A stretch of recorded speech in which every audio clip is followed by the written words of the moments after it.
आज के कार्यक्रम में मेरे साथ मंच पर उपस्थित चीफ जस्टिस ऑफ इंडिया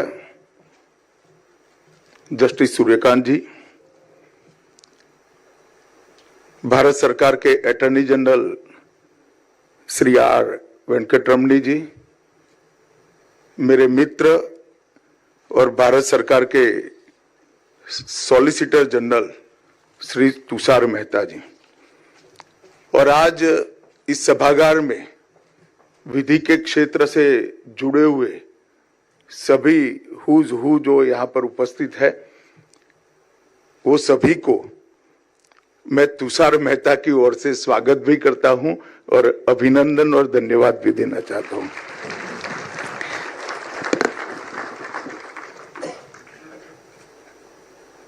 मुझे किसी ने उचित ही सलाह सुबह दिया कार्यक्रम के बारे में जानकर कि आपके वक्तव्य को तुषार मेहता के एक पुराने दोस्त के नाते नहीं देखा जाएगा,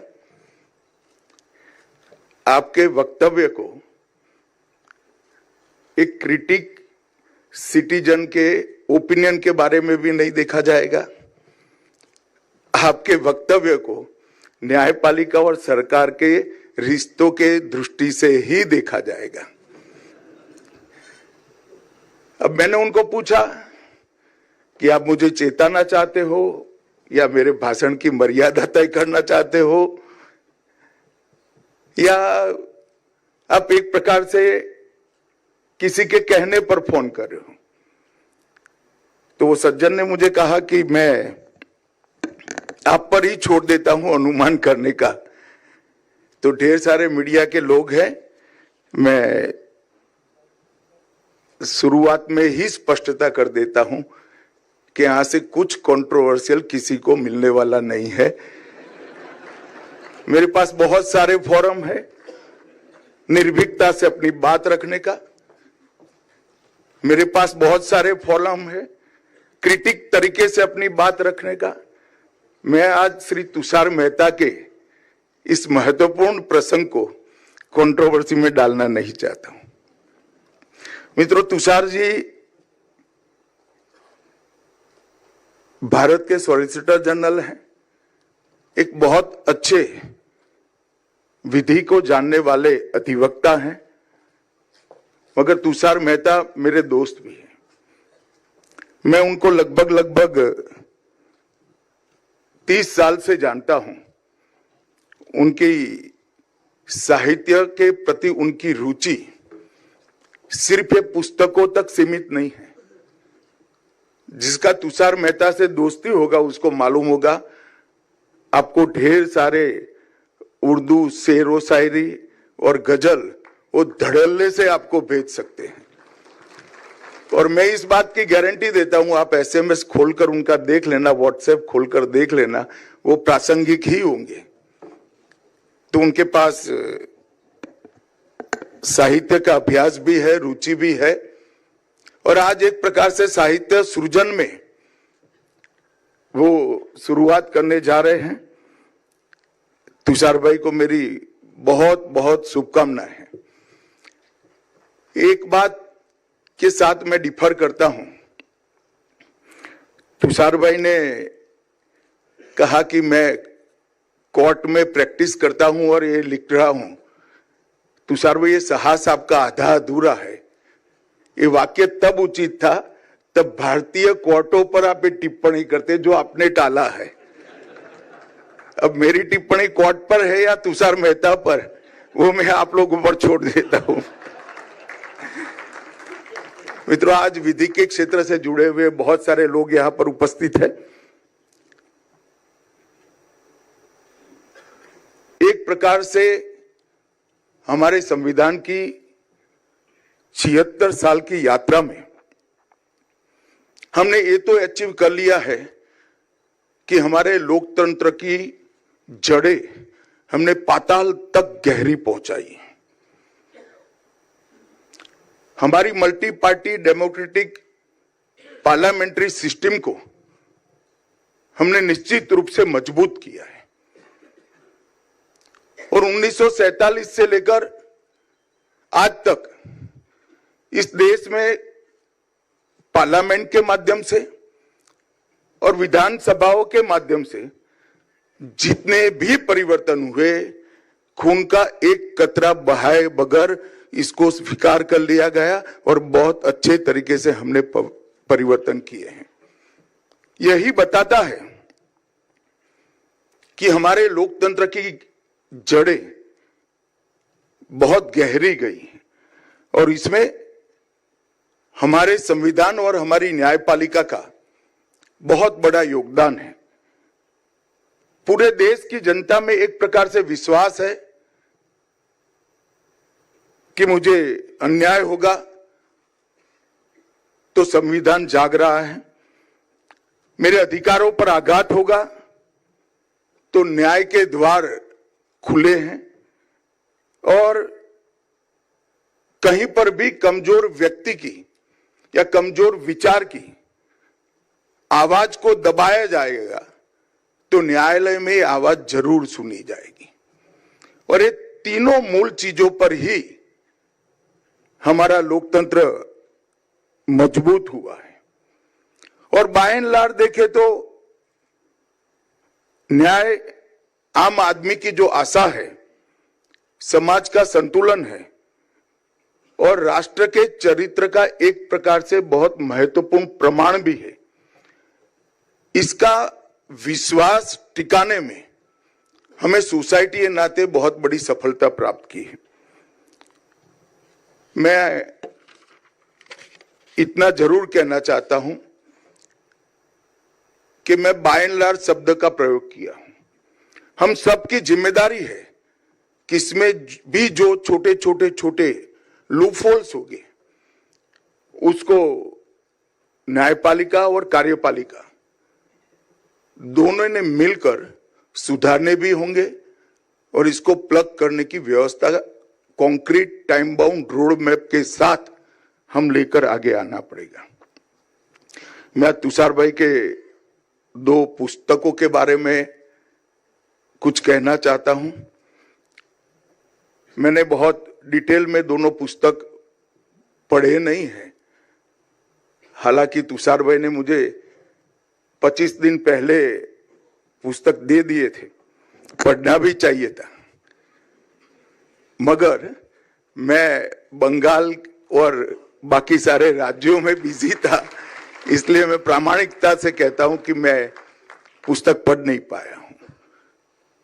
मेरी टिप्पणी मेरी टीम ने बनाई हुई नोट के आधारित है। इन्होंने इस पुस्तक में ढेर सारी चीजों को उजागर किया है और एक प्रकार से हम किसी भी व्यवस्था में बैठते हैं तब हम अपने आप के सेंट्रिक सोच धीरे धीरे डेवलप कर देते हैं और ये मानव स्वभाव है, इसमें कोई नेगेटिव चीज भी नहीं है। परंतु जब इस प्रकार की न्यूट्रल मीमांसा सामने आती है तो हमें अपने बारे में, अपने इंस्टीट्यूशन के बारे में और कुल मिलाकर क्षेत्र के बारे में मीमांसा कर पुनः विचार करने का एक बहुत बड़ा अवसर प्राप्त होता है। कैसे कभी कोर्ट में कविता की गूंज सुनाई देती है तो कभी काफी सारे जजों के मौलिक अंदाज को भी तुषार मेहता ने आगे बढ़ाया है। एक घटना जब मैंने नोट में पढ़ी तो मैंने खुद पढ़ने का भी आग्रह रखा कि एक देश में दो जुड़वा बहनों ने वकील और न्यायाधीश बनकर एक दूसरे की भूमिका के साथ किस तरह से खिलवाड़ किया था, वो भी बहुत अच्छे तरीके से डाला हुआ है। और कभी एक जज ने शिकार करते करते निर्णय कर दिया, वो भी डाला है। ये सारी चीजें एक प्रकार से हम सभी को सोचने के लिए भी एक प्रकार से मजबूर करती है और एक प्रकार से साहित्यिक दृष्टि से कहे तो बहुत सारा कोर्ट के गंभीर वातावरण से हमें बाहर भी निकालती है। The bench, the bar and the bizarre. ये किताब एक जिज्ञासु व्यक्ति की तरह दिखाई पड़ती है। इसमें एआई और आधुनिक तकनीकों के बारे में न्यायपालिका के सामने फ्यूचर में किस प्रकार की चुनौतियां आने वाली है वो कॉन्क्रीट उदाहरण के साथ समझाने का प्रयास किया गया है। इसमें तकनीक और न्याय का तालमेल तो करना चाहिए, परंतु इसके बारे में जो चेतावनियां हैं वो भी हमें दिखाई दी।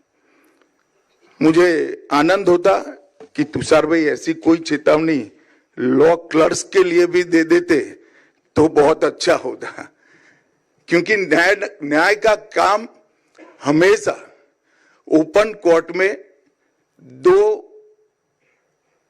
एडवोकेट्स की बहस सुनकर अपने अनुभव के आधार पर, अपने ज्ञान के आधार पर निर्णय करने का काम मैं मानता हूं न्याय का होता है। परंतु तकनीक जब आएगी तब इसका उपयोग भी होगा, और उपयोग होगा तो इसके हमें चेताने वाले, सोसाइटी के नाते चेताने वाले परिणाम क्या होंगे ये भी बहुत अच्छे तरीके से इसके अंदर हमारे सामने रखा है। मित्रों, एक प्रकार से हमारे लोकतंत्र की सुंदरता ये है कि संस्थाओं ने एक दूसरे का विरोध करने के लिए नहीं, परंतु एक दूसरे को संतुलित करने के लिए संविधान ने बनाया है। इस स्पिरिट को हमें सच अर्थ में समझना पड़ेगा। कार्यपालिका निर्णय लेती है, न्यायपालिका उसका संवैधानिक समीक्षा करता है, और हमारे संविधान निर्माताओं ने संवाद, मर्यादा और संतुलन तीनों को बनाए रखने के लिए बहुत अच्छे तरीके से एक स्पिरिट के साथ संविधान को लिखा है।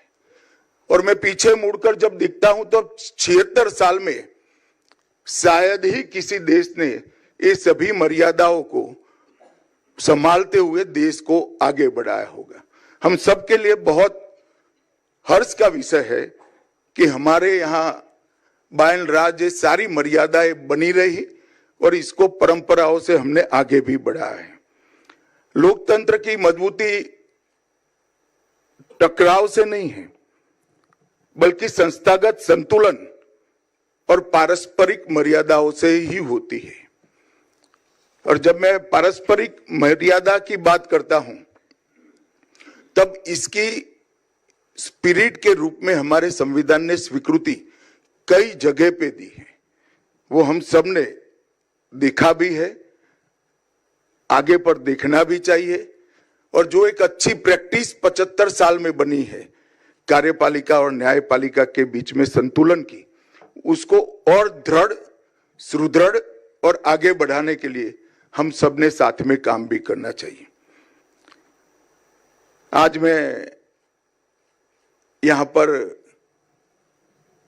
विधि के क्षेत्र पर कोई टिप्पणी करने नहीं आया हूं। मैंने हालांकि एक विषय तय किया है कि मैं जरूर नजदीक के भविष्य में कोई ना कोई फोरम में जरूर मेरे विचार बेबाकी से रखूंगा, ये मैं आज बता देता हूं। मगर आज मैं तुषार भाई के पुस्तकों का विमोचन करने के लिए आया हूं। तुषार भाई का और मेरा परिचय एक प्रकार से 30 साल पुराना है और बहुत अच्छी मित्रता भी है।